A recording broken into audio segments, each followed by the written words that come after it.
Welcome to the motherfucking relay. We're covering today's top boxing news. Okay, we'll start with this. It's looking more and more like we're going to get that Taylor versus Cameron trilogy, as Chantel Cameron says, I know I can and will beat Katie Taylor again. Chantel won the first one, Katie won the second. Period of reflection has brought Cameron to a place of balance. The blood that flowed freely from the cut high on her forehead, courtesy of Taylor's head, threw her off the meticulously prepared game plan. Thoughts of the fight being prematurely stopped flowed through her mind as much as the blood flowed down her face. I remember as soon as I felt the head clash and saw the blood, I knew it was a bad cut even before I went back to the corner. And I've never had that experience with a cut before. The doctor came to look at it. I was praying they wouldn't stop the fight. These head clashes that happen in Katie Taylor's fights, I really don't think they're intentional. I don't think she's deliberately trying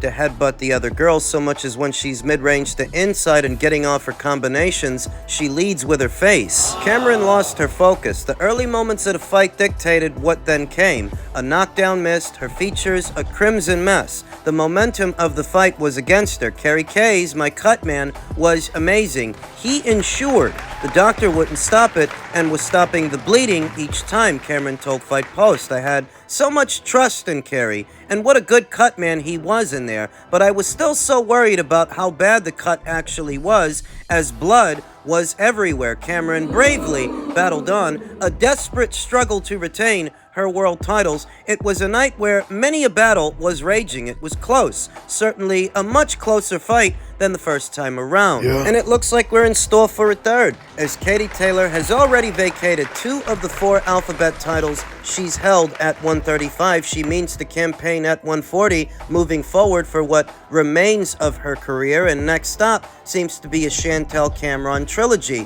Can Chantel win the third fight? I'd love to have a trilogy fight, especially as it is now 1-1, and Katie had the chance to redeem her loss, and she succeeded. Now it's my turn to redeem my loss and get my belts back. Hopefully, I will get the chance, a fighter hoping that common sense prevails in the coming months. Back in May, when Taylor was defeated for the first time in her illustrious professional career, Cameron served up an exceptional performance, but it still wasn't perfect. She told me a few weeks after the historic win last May, the words of a fighter who strives for perfection. The rematch was a night when Cameron felt the fight got away from her. She vows to put that right in the third fight. Both fights have turned out to be memorable fights. The first fight, the second, and what could be the third. In this postmodern era of boxing where so much emphasis is placed on the almighty O, the unbeaten, unblemished record, and how ho-hum that can make a fighter's career, compare Clarissa Shields' fights to Katie's. And to Chantel's. I know I can and will beat Katie Taylor again, especially now as I'm the fighter coming off the loss, and now I'm the one chasing revenge. I'll be hungrier than ever. I'll be more determined and more focused, Cameron says. Nobody likes losing. I certainly don't. And I made it a close fight despite everything that happened in the fight. If I'm given the chance to put the wrong things right, I'll be the undisputed champion again. Preliminary talks are ongoing to secure the third fight. With money and plenty of it left on the table, any noise from elsewhere should be ignored. There is that feeling that no matter how good the first 2 fights were, there is a much better one still to come. Taylor felt that was the worst version of her in the first fight. Cameron could claim that also in a rematch. They are both 1-1 with each other, having given each other their first professional losses and creating those memorable nights, those memorable fights. Katie and Chantel are jointly 2 of the best in the business. That goes without saying, and one losing to the other, there's no shame in that. This emphasis in today's era of boxing, of maintaining that unbeaten, unblemished record. I understand the importance of it. I understand that it can affect a fighter's pay and whether or not they're a champion, whether or not they're in possession of any alphabet titles. I understand that all of it matters. But I also understand that in previous eras of boxing, especially here in the United States, boxing was at the forefront of the sporting world, and boxing really was at its best when the boxers were boxing, when the fighters were fighting.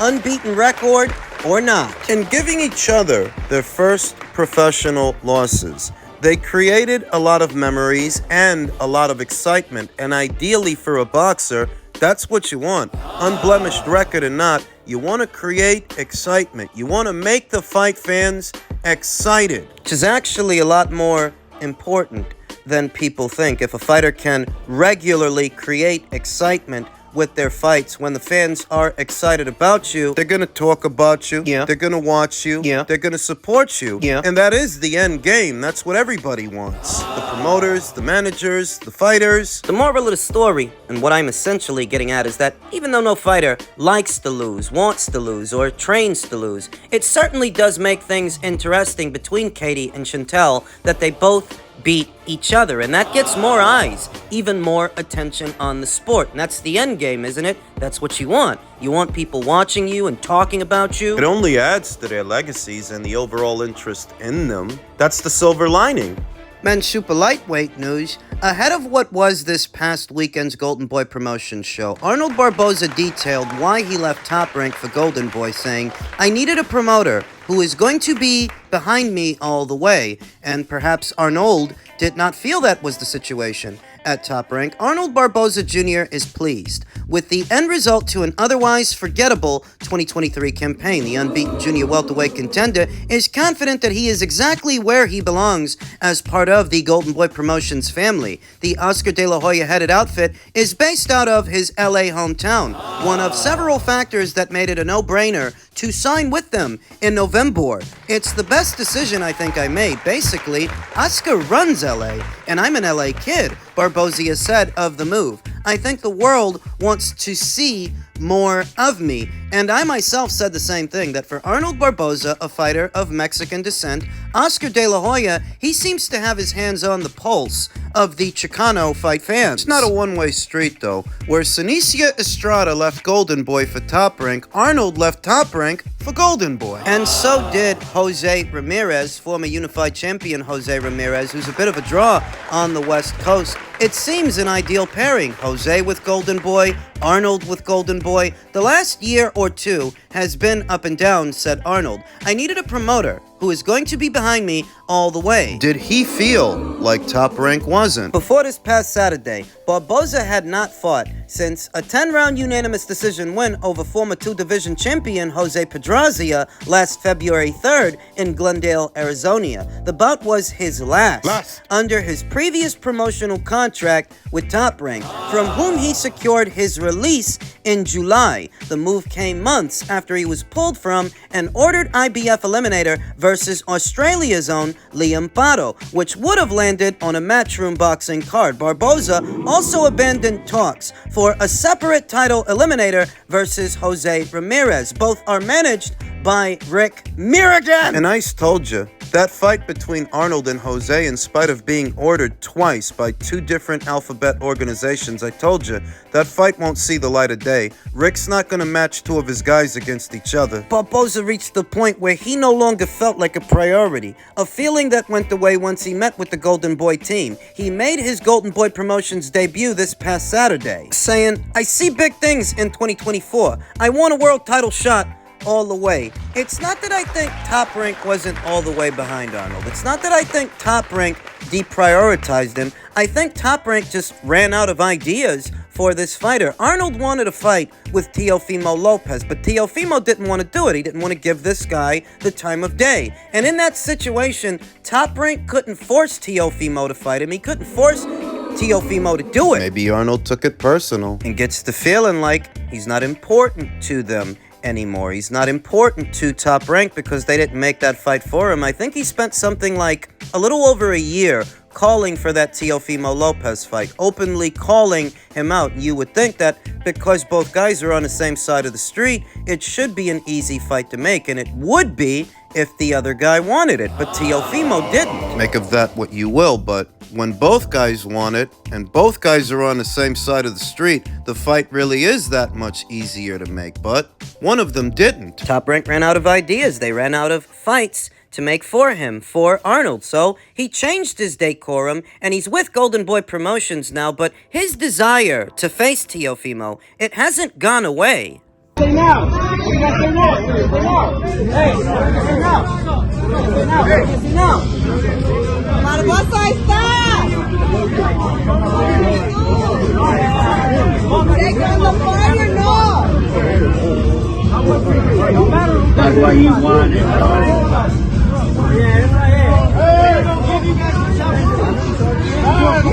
Ah, qué pedo.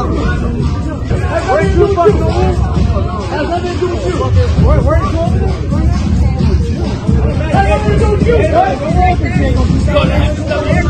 Shut the fuck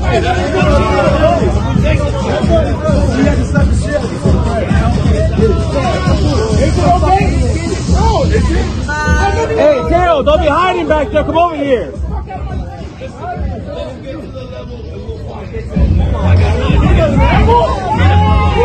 Teofimo has never had a lot of time for Arnold. You see how he disregards him and just dips off as he's shouting at him. Teofimo, who said Arnold Barboza needs to focus on getting better because he looked terrible in what was his Golden Boy Promotions debut this past weekend against a guy whose name I really can't pronounce. And I tried. Teofimo was not impressed with the latest approach by Arnold Barboza Jr. to try and make a fight. It wasn't so much his recent in-ring performance, though the two-division lineal champion and reigning 140-pound king had advice for that part as well. Barboza needs to focus on getting better because he looked terrible. Lopez insisted to a group of reporters of Barboza's stoppage win over Sholisani Gyungying. What? I wasn't blown away myself. I wasn't blown away with Arnold's performance either. It was a workman-like performance is what it was, but he got the job done. What I see in Arnold is a solid contender who can make things interesting depending on how he's matched. But that's the problem, at least for Arnold. He wants to be matched against the top guys. He wants to be matched against the likes of Teofimo Lopez. He's in the wrong place, and he's with the wrong outfit to keep pursuing that fight now.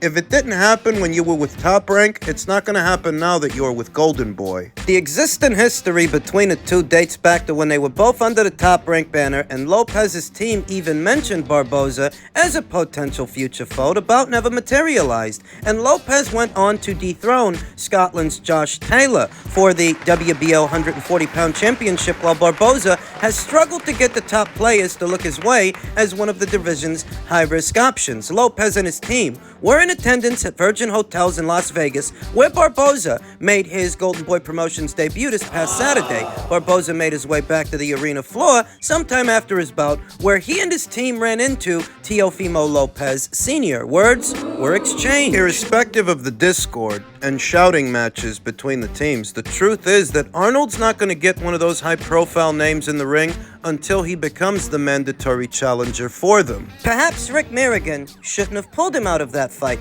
with Liam Botto. He likely pulled him out of that fight because Matchroom had won the purse bid for it, and Arnold would have had to go over there. But had he went over there and won the fight over there, he'd be closer to fighting for a title. He's pulled out of 2 eliminators. The one with Liam Botto, the one with Jose Ramirez, if those fights would have happened and Arnold would have won, he'd be that much closer to fighting for a world title now. So that's what Golden Boy needs to do for him. They need to get him in some title eliminators to fight for a title. He's got lost time to make up for. Now, between Team Barboza and Team Lopez, words were exchanged, but it was when Barboza grabbed the elder Lopez that did not sit well with his protective son. If you want to promote a fight, that's one thing, Lopez explained. If you touch my father, I'm going to lay hands on you, and it's the whole team that's going to do it. There are certain ways he's got to know how to get the fights. Physical is not going to be one of them. I love everyone, but I'm worse than Mike Tyson. If you really want to test me, whatever they were trying to do ain't it. Arnold's wanted that fight for a very long time, but just getting into shouting matches with Team Lopez, I mean, that's just not the way to go. If you want him, then fight in WBO eliminators so that you can get him. And if what you're telling yourself is that's too long and arduous a process, too mundane, too ho-hum, well, what you've been doing, that hasn't been working. This is your best bet. Lopez had some words for Arnold. He had some words for Ryan Garcia, too. He said that Ryan Garcia fighting Rowley before Haney is a smart move for Garcia because he needs to carry a belt. A sentiment I expressed not but 1 or 2 days ago here on the channel. That's the Mayweather effect. effect, Lopez told a group of reporters during the Virgil Ortiz Jr. versus Frederick Lawson card Saturday night at Virgin Hotels in Las Vegas. Well, no. You've got to think about it as a business point. If he gets the world title, then he gets to balance the WBC with the WBA, you know what I mean? But if he ain't got no belt, the Haneys are gonna say they need more money because they've got the money belt. It's a smart move, Lopez said. It's a really smart move for Ryan Garcia, I'll say that. You know, I think he needs something. He needs to carry a belt because it does matter. Belts do matter in the sense of percentages of what we get as our payout. I mean, there's ways to move around it with the pay-per-view revenue. Something must have happened with the Haneys. Obviously, we saw Ryan Garcia and Mayweather running together, so anything can happen, really. It's part of boxing. It's a sordid affair. One that Devin Haney isn't happy about. Devin Haney, who said, if Ryan is such a big draw, why did he only fight on pay-per-view once? Never before, never after. Why he couldn't sell out the last arena that he fought in? And in so many words, it takes two to tango. I don't actually think Ryan ever wanted that fight with Devin Haney, and I said as much in a previous video, though as far as popularity and marquee value, Ryan really does have more of that than Devin. The reason that Devin has been on pay-per-view 2 times, whereas Ryan has only been on pay-per-view once, is because Devin wants so much money, you sort of have to put him on pay-per-view to try and get it to him. But Ryan's one pay-per-view appearance, the one appearance he's had, was much bigger than anything Devin has done, whether Devin likes it or not, whether his fans like it or not. So the marquee value and the splits, who should get what? You know, I figured that was going to be a problem. Another obstacle to have to try and overcome if they were to make a fight. And I never expected them to. Nope. Not on this kind of notice. And not with these obstacles. The real problem is that Devin Haney is a far more accomplished fighter than Ryan Garcia is in every way. But he's not a more popular fighter than Ryan Garcia. Lopez suggested that Mayweather might have also guided Garcia towards fighting North Las Vegas Romero, who has been promoted by Mayweather's company, because Garcia stands a better chance of beating Romero than knocking off Haney, the former undisputed lightweight champion from Henderson, Nevada. I don't want to say that it's influence, Lopez said. I think that it's just, you need guidance. That's all it is. You just need guidance to take care of your career moving forward. You can't continue to lose. And if he would have fought Devin, that's what would have happened. You're not stupid. You don't go from getting knocked out by Gervonta Davis not but 2 fights ago to fighting Devin next. That's why I don't even think it was an earnest effort to make a fight with Devin. I think Ryan saw Devin just had a dominant performance. People were talking about him, talking about his win over Regis, and he wanted to ride that wave for a second. That's what I think that was. It's like when George Kambosos upset the apple cart for Teofimo. I remember Ryan expressing an interest in facing him, even though no actual attempt to make the fight was made. He was just riding that guy's wave. That's all it was. And that's all this is. The natural assumption is Ryan hanging out with Floyd. Floyd's gonna guide him towards fighting another one of his fighters, a fighter that's a lot more beatable than Devin, so it's everything you expect.